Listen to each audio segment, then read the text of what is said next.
Señor, te damos muchas gracias porque un domingo más podemos juntarnos para celebrar tu resurrección, Señor, y tu resurrección, que es la que nos ha dado vida, la que nos ha dado esperanza, Señor, pues te rogamos que en esta mañana tu palabra vuelva a hablar a nuestra vida, Señor, vuelva a hablar a nuestros corazones conforme a nuestra necesidad y conforme a tu propósito, Señor, a ese propósito eterno de salvación y de santificación de nuestra vida, Señor. Así que te rogamos que tomes tú el control de todo, Espíritu Santo, y tú hables a nuestros corazones y la palabra pues sea expuesta correctamente para que tú puedas pues obrar en nosotros. Amén. Amén. Hay una película que tiene muchos años ya, que era de mis preferidas cuando era adolescente, y la protagoniza Bruce Willis y Matthew Perry. Y esta película trata de que Matthew Perry estaba casado con su mujer, y su mujer era una mujer insoportable, era difícil realmente vivir con ella. Y de repente su vida cambia por completo cuando llega un nuevo vecino al barrio, que es Bruce Willis, que es un asesino a sueldo. Y entonces la mujer se entera de esto, quiere aprovecharse, así que manda a su marido, a Matthew Perry, a la ciudad, a Chicago, para que consiga contactar con la mafia para darle información de que Bruce Willis es un asesino. Por otra parte, la mujer contrata a Bruce Willis para que mate a su marido y es todo como muy loco y me gustaba mucho, me parecía muy divertida. Esta película en Estados Unidos se titula The Whole Nine Yards. En Latinoamérica tiene un nombre diferente, se llama Mi vecino el asesino. Y aquí en España se llamaba Falsas apariencias. Y es que en esta mañana el texto sobre el que vamos a reflexionar habla de personas que tenían una apariencia falsa. Personas con falsas apariencias. Así que si queréis acompañarme y leemos juntos el texto, se encuentra en el Evangelio de Juan. Seguimos con este Evangelio, capítulo 7 y los versículos del 1 al 24.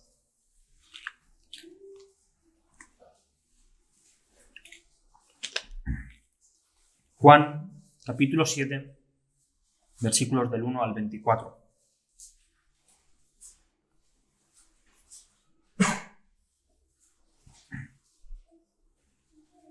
¿Sí? Dice así. ¿Sí? Dice, después de estas cosas, andaba Jesús en Galilea, pues no quería andar en Judea, porque los judíos procuraban matarle. Estaba cerca la fiesta de los judíos, la de los tabernáculos, y le dijeron sus hermanos, sal de aquí y vete a Judea, para que también tus discípulos vean las obras que haces, porque ninguno que procura darse a conocer algo hace algo en secreto. Si estas cosas haces, manifiéstate al mundo, porque ni aun sus hermanos creían en él. Entonces Jesús les dijo, mi tiempo aún no ha llegado, mas vuestro tiempo siempre está presto. No puede el mundo aborreceros a vosotros, mas a mí me aborrece, porque yo testifico de él, que sus obras son malas. Subid vosotros a la fiesta, yo no subo todavía a la fiesta, porque mi tiempo aún no se ha cumplido. Y habiéndoles dicho esto, se quedó en Galilea. Pero después que sus hermanos habían subido, entonces él también subió a la fiesta, no abiertamente, sino como en secreto. Y le buscaban los judíos en la fiesta, y decían, ¿dónde está aquel? Y había gran murmullo acerca de él entre la multitud, pues unos decían, es bueno, pero otros decían, no, sino que engaña al pueblo. Pero ninguno hablaba abiertamente de él por miedo a los judíos. Mas a la mitad de la fiesta subió Jesús al templo y enseñaba. Y se maravillaban los judíos diciendo, ¿cómo sabe este letras sin haber estudiado? Jesús les respondió y dijo, mi doctrina no es mía, sino de aquel que me envió. El que quiera hacer la voluntad de Dios conocerá si la doctrina es de Dios o si yo hablo por mi propia cuenta. El que habla por su propia cuenta, su propia gloria busca. Pero el que busca la gloria del que le envió, este es verdadero, y no hay en él injusticia. ¿No os dio Moisés la ley y ninguno de vosotros cumple la ley? ¿Por qué procuráis matarme? Respondió la multitud y dijo, demonio tienes, ¿quién procura matarte? Jesús respondió y les dijo, una obra hice y todos os maravilláis. Por cierto, Moisés os dio la circuncisión, no porque sea de Moisés, sino de los padres, y en el día de reposo circuncidáis al hombre. Si recibe el hombre la circuncisión en el día de reposo, para que la ley de Moisés no sea quebrantada, no os enojáis conmigo porque en el día de reposo sané completamente a un hombre. No juzguéis según las apariencias, sino juzgad con justo juicio. Amén. En los primeros 5 versículos de este texto, nos narra que Jesús estaba en Galilea. Habíamos visto algunas semanas atrás que había alimentado ya a 5.000 personas y que había estado pues, hablando con algunos discípulos y muchos le abandonaran. Él sigue en Galilea y él no quería ir a Judea porque sabía que los judíos estaban esperando a que él llegara allí para poder atraparle y para poder matarle. Así que vemos que Jesús estaba siendo precavido. Y se acercaba una fiesta, la fiesta de los tabernáculos. Esta fiesta, los judíos lo que hacen es construir unas cabañas con ramas y se van fuera de las ciudades y acampan fuera de ellas, porque lo que recuerdan es que Dios les había provisto en su salida en el desierto desde Egipto hasta que llegaron a la tierra prometida. Así que anualmente hoy en día los judíos aún siguen celebrándolo y este año lo celebraron además hace muy poquito, del 2 al 9 de octubre, así que celebran pues que la cosecha ha ido bien, que la vendimia ha ido bien y como Dios pues les proveyó en el desierto. Con esta fiesta en el horizonte, los hermanos de Jesús, los hijos de María y de José, hablan a Jesús y le hablan de una forma despectiva. Le hablan casi de una forma burlándose de él. Y le dicen que por qué no va a Judea para que todos sus seguidores puedan verle, porque le dicen, bueno, ¿quién que quiera darse a conocer, que quiera pues, ser un rabí famoso, hace las cosas a escondidas? ¿Por qué no vas a Jerusalén en medio de toda la fiesta y allí te das a conocer? Ya que vas a dejar el negocio familiar de la carpintería, porque Jesús había estado trabajando como carpintero, pues ¿por qué no te vas allí, que todo el mundo ya te vea y te siga y empieces a hacer cosas públicas? Dice el versículo 5 que ni aun sus hermanos creían en él. Su propia familia no creían que fuese el Mesías realmente. Y creo que hay un par de cosas que podemos aplicarnos a nosotros de esto. Por una parte, vemos la invitación de los hermanos de Jesús a ir a hacer cosas públicas, a ir a conseguir seguidores. Si fuese redes sociales, a seguir followers, gente que le siga en medio de sus redes sociales. Y la realidad es que estos hombres, los hermanos de Jesús, tenían una falsa apariencia. Aparentemente le estaban diciendo, oye, ves, para que todo el mundo te pueda seguir. Pero la realidad es que ellos lo que estaban proyectando era la idea de éxito que había en sus corazones. Tener muchos seguidores. Y vemos que la de Jesús es totalmente la contraria. Que no buscó nunca tener éxito. Más bien cuando hablaba a veces ahuyentaba a aquellos que le seguían. Y creo que hoy en día, que tanto acceso tenemos a redes sociales, los que somos más jóvenes, tenemos que tener cuidado con qué proyectamos en ellas. ¿Cuál es nuestra intención cuando publicamos algo en Facebook, cuando publicamos algo en Instagram, cuando escribimos un tweet? ¿Qué es lo que estamos buscando? Porque si nuestra intención es la de conseguir followers a toda costa, nos estamos equivocando, estamos presentando una falsa apariencia. No debiera ser esta nuestra intención. Pero, por otra parte, el texto, como hemos dicho, afirma que los hermanos de Jesús no creían en él. Y se burlaban, le estaban casi haciendo en plan de broma, vete y a ver qué sale de esto. Pero en Hechos 1:14, una vez Jesús ha resucitado ya y asciende al cielo, dice el texto, todos estos perseveraban unánimes en oración y ruego, con las mujeres y con María, la madre de Jesús, y con sus hermanos. Una vez Jesús asciende al cielo, los que aquí no creían en él se convierten, realmente creen. Y esto es un alivio para todos nosotros, para todos los que tenemos familiares que no son creyentes. Porque quizá veamos el futuro negro y pensemos, es que no hay manera de que crean. Es que por más que le hablamos del Evangelio y por más que le hablamos de Jesús, nuestro marido, nuestra mujer, nuestros hijos, nuestros tíos, nuestros abuelos no quieren creer. Pero no desistamos, porque vemos que los hermanos de Jesús no creían en él y acabaron creyendo. Así que tengamos esperanza y sigamos haciendo como hasta ahora. Sigamos presentando el Evangelio a los que no creen, porque Dios tiene un momento para cada persona. Así que no perdamos esa esperanza. Que hoy no crean no significa que no vayan a creer nunca. Así que sigamos orando por ellos, sigamos pidiéndole a Dios por ellos y no nos desanimemos. Ante esta situación, esta propuesta de los hermanos de Jesús, en los versículos del 6 al 9, Jesús les dice que su tiempo no ha llegado todavía, que aún no es el momento en que él vaya de Galilea a Judea y vaya a aquella fiesta. Él sabía que si él llegaba pronto a la fiesta, probablemente los judíos iban a tener tiempo para preparar un plan, para atraparle, para apresarle y para intentar matarle.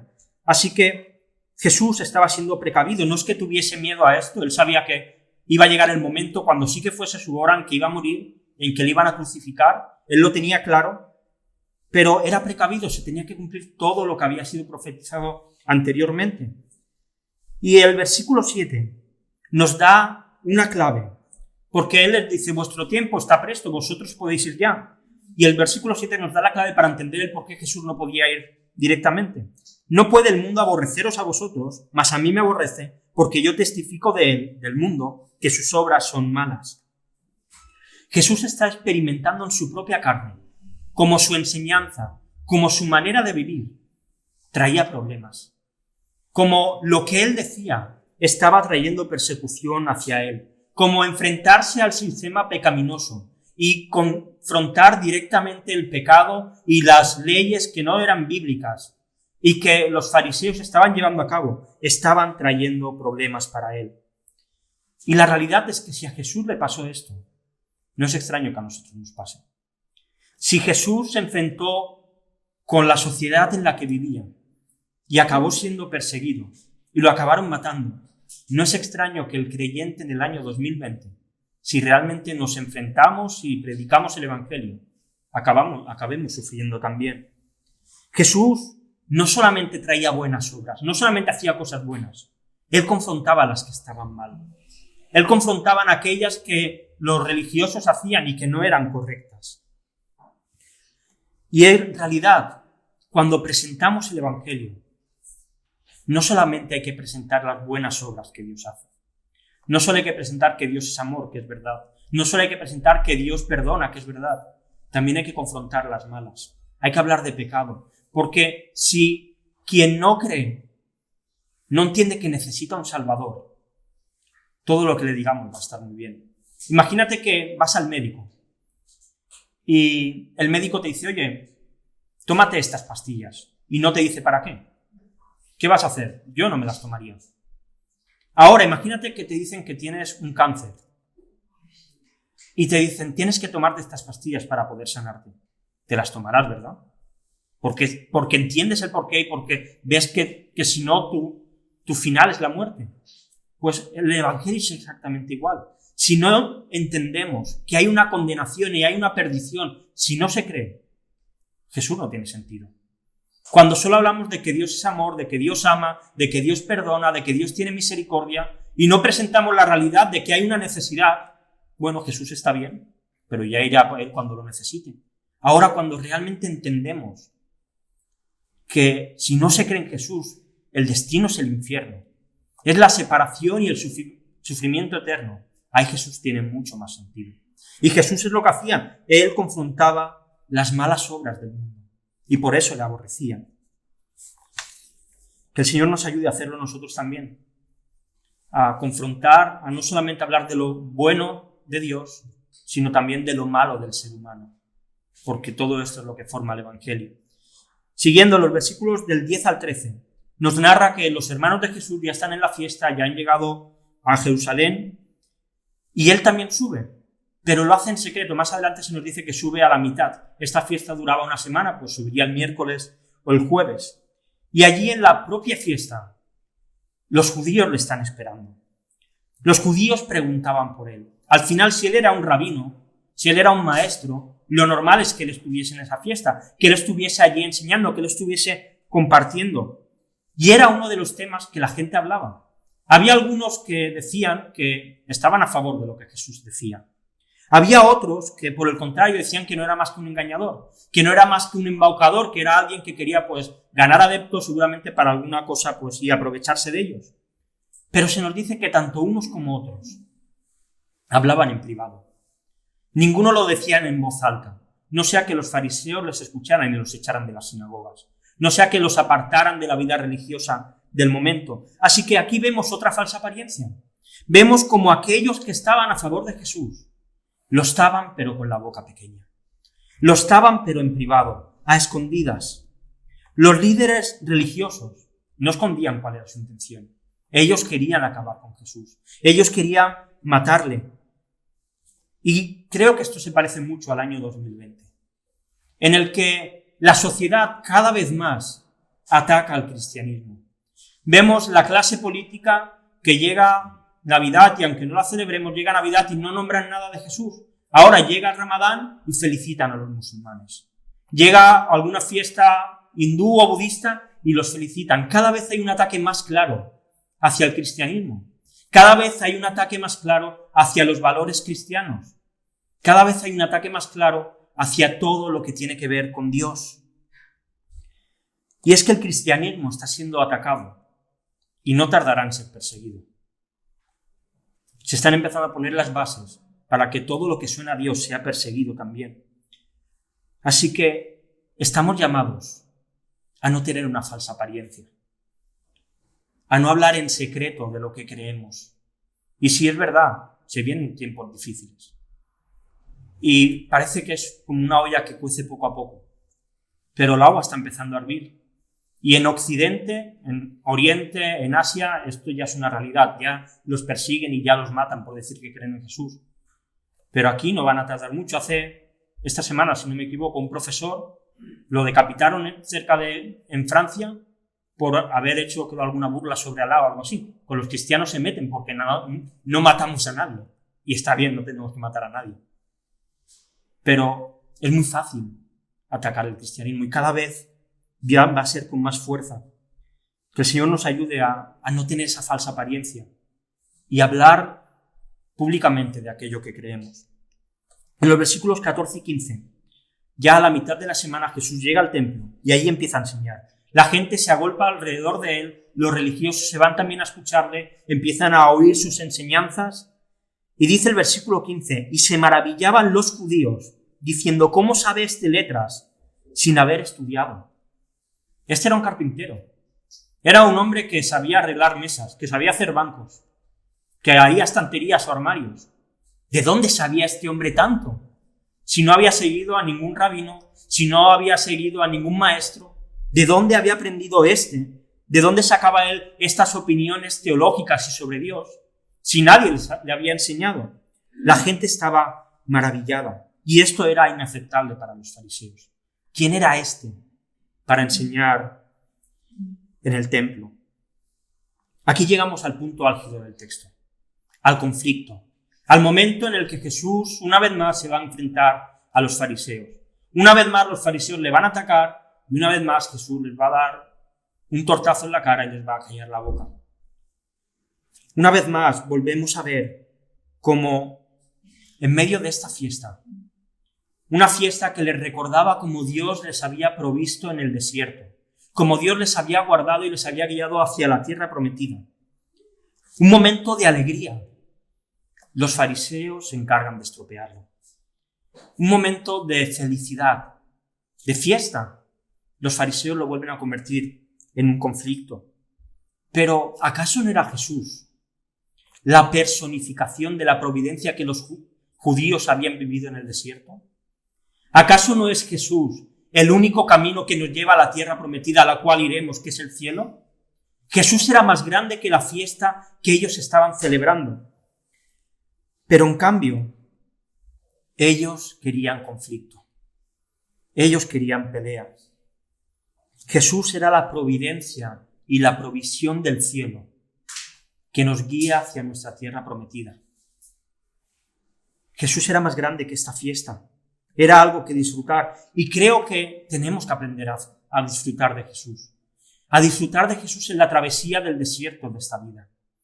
En el camino hacia nuestra tierra prometida. Es verdad, el desierto hace calor. Por la noche hace frío. A veces es difícil vivir en él. A veces encontramos oasis y podemos disfrutar, podemos beber, podemos estar contentos. Tenemos que celebrar esta fiesta cada día. Que Jesús es nuestra provisión. Que Él nos da todo lo que necesitamos. Que Él es el que nos provee en el camino al cielo. Así que Jesús ve y escucha. Y lo primero que hace es defenderse. Dice el versículo 16. Jesús le respondió y dijo, mi doctrina no es mía, sino de aquel que me envió. Una vez más Jesús destaca cuál es su origen.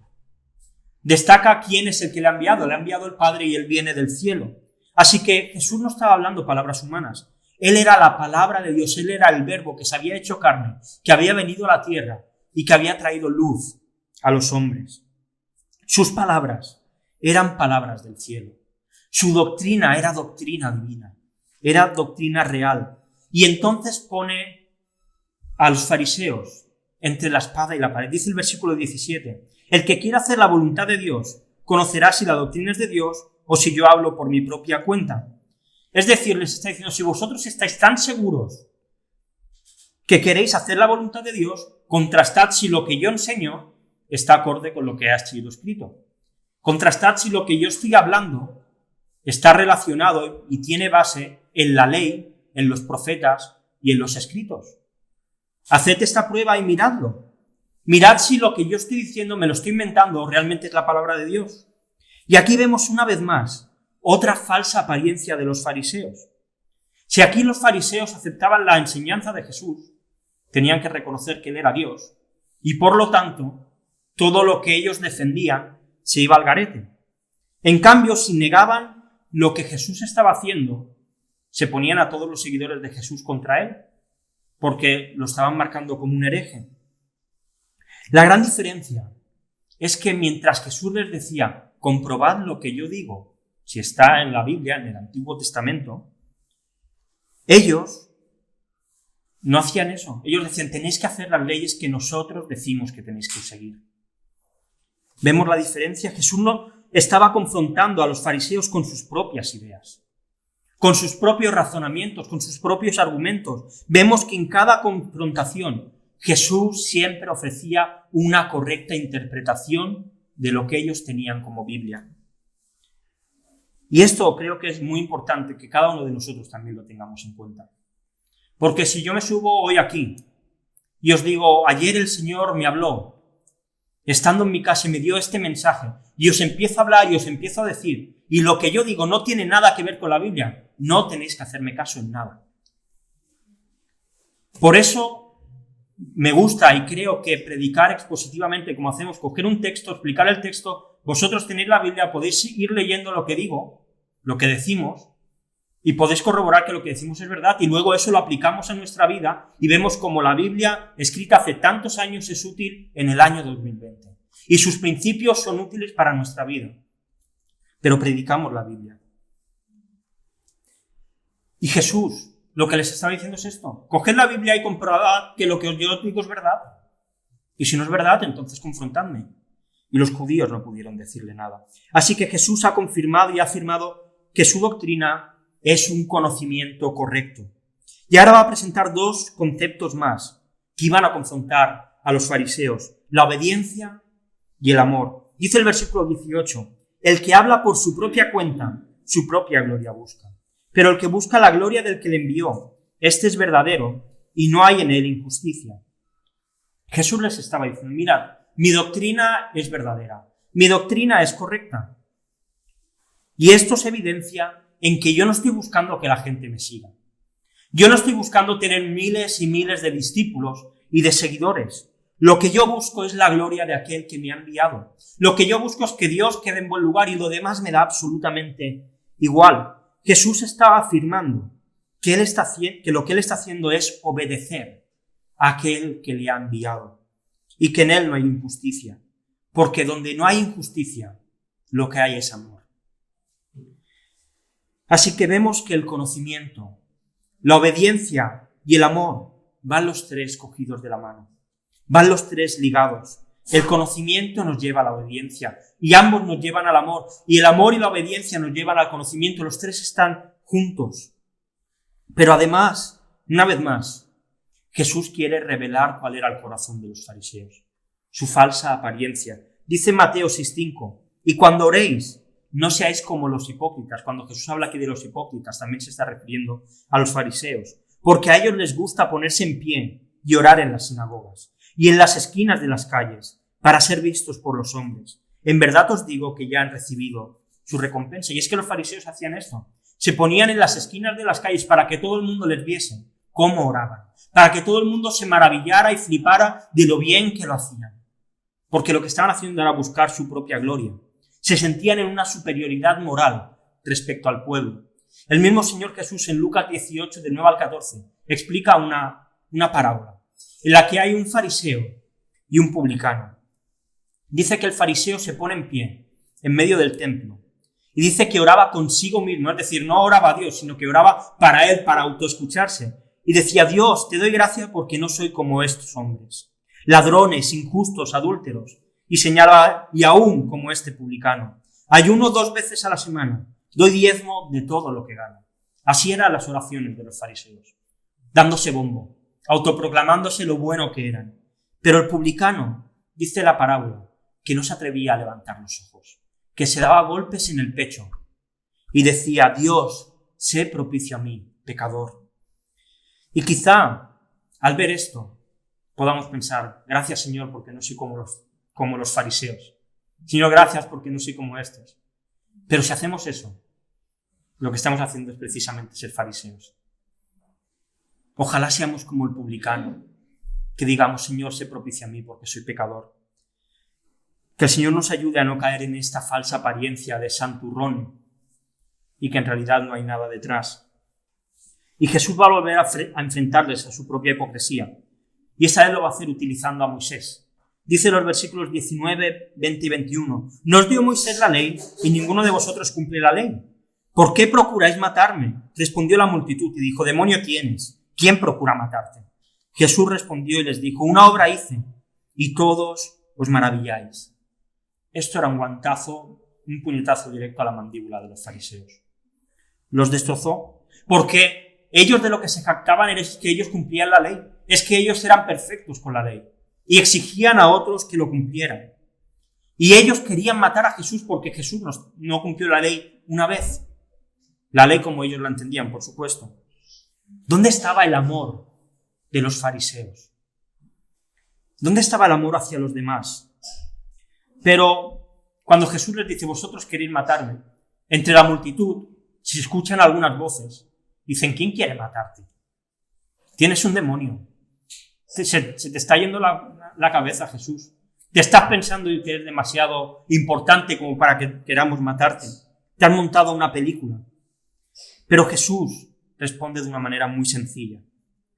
Él solamente había sanado a un paralítico que llevaba 38 años sin poder moverse en el lago de Betesda, y por eso querían matarle. Él demostró amor por encima del legalismo. Esto causó tanto impacto que meses después aún seguían queriendo matar a Jesús.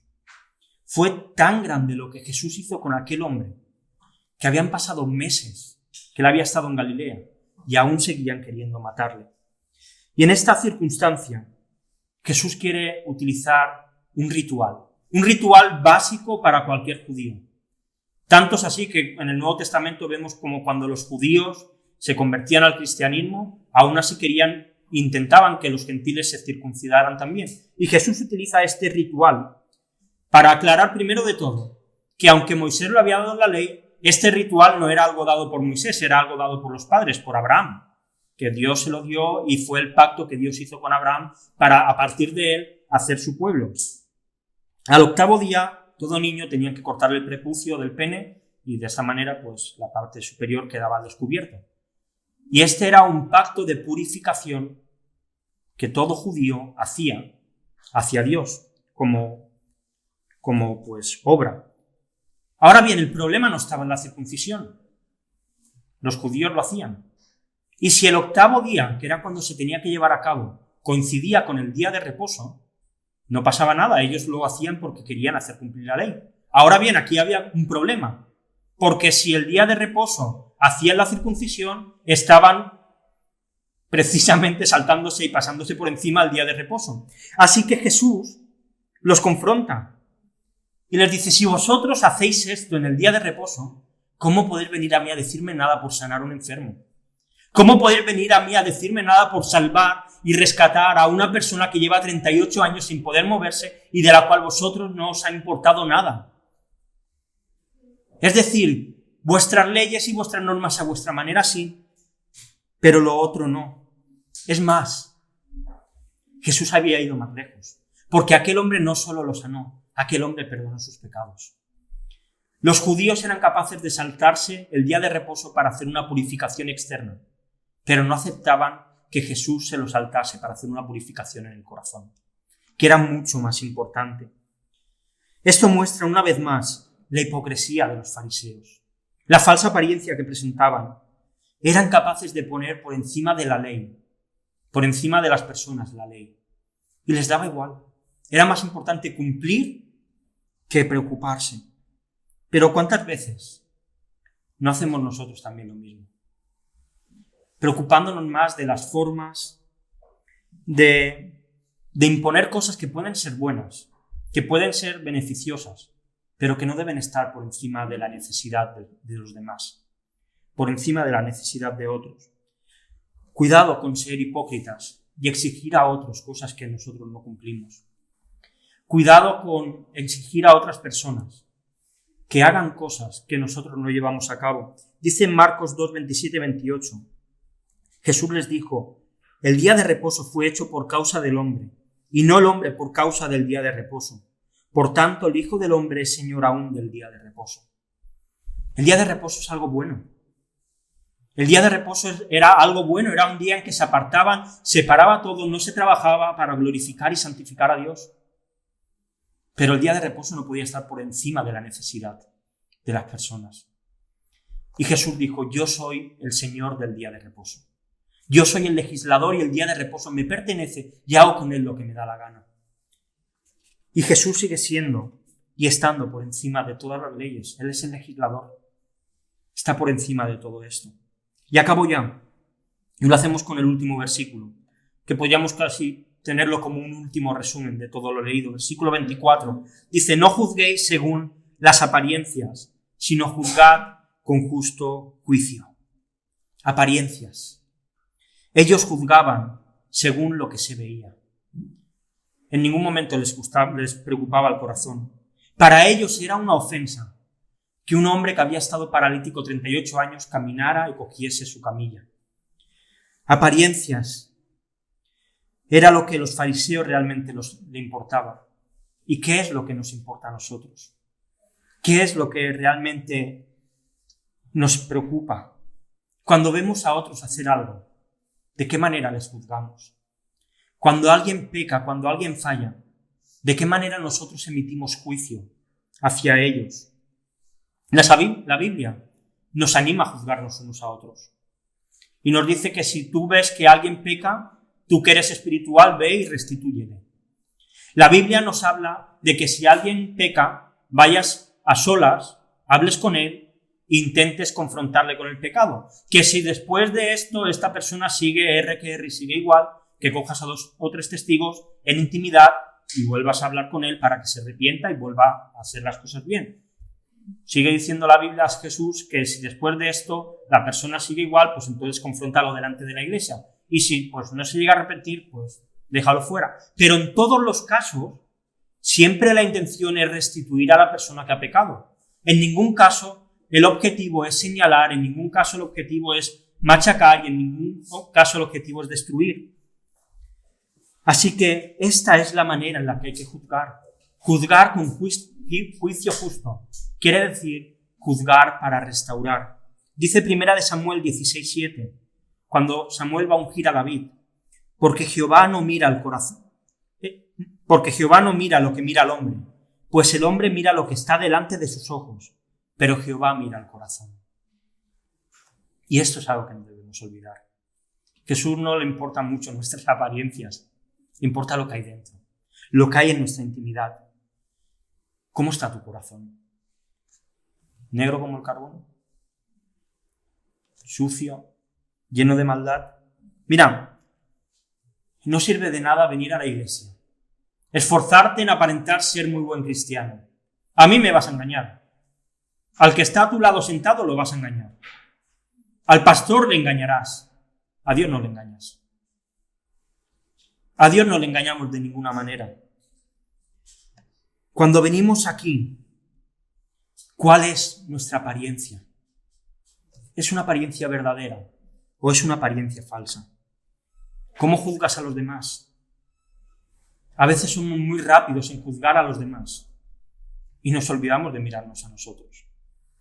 Jesús dijo: cuidado en buscar la paja en el ojo ajeno y no mirar la viga que tienes tú, que le estás dando a todo el mundo. Cuidado con esto. Cuando nos convertimos en fariseos modernos, que amamos tanto que todo se haga bien y decente y nosotros no cumplimos. Y nosotros presentamos falsas apariencias. Necesitamos arrepentirnos.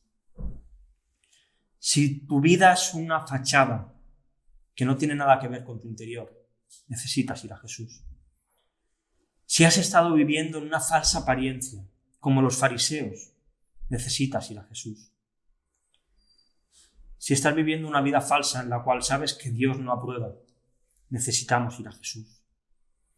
Y lo más maravilloso de todo es que cuando vamos a Jesús arrepentido, Él nos restaura. Lo más maravilloso es que Él nos perdona. Es que Él abre los brazos y nos dice ven. Y nos vuelve a poner al lugar en el que teníamos que estar. Así que si has vivido hasta ahora una vida de apariencia solamente, arrepiéntete, no pierdas la oportunidad y acércate a Jesús. No vivamos falsas apariencias. Vamos a orar.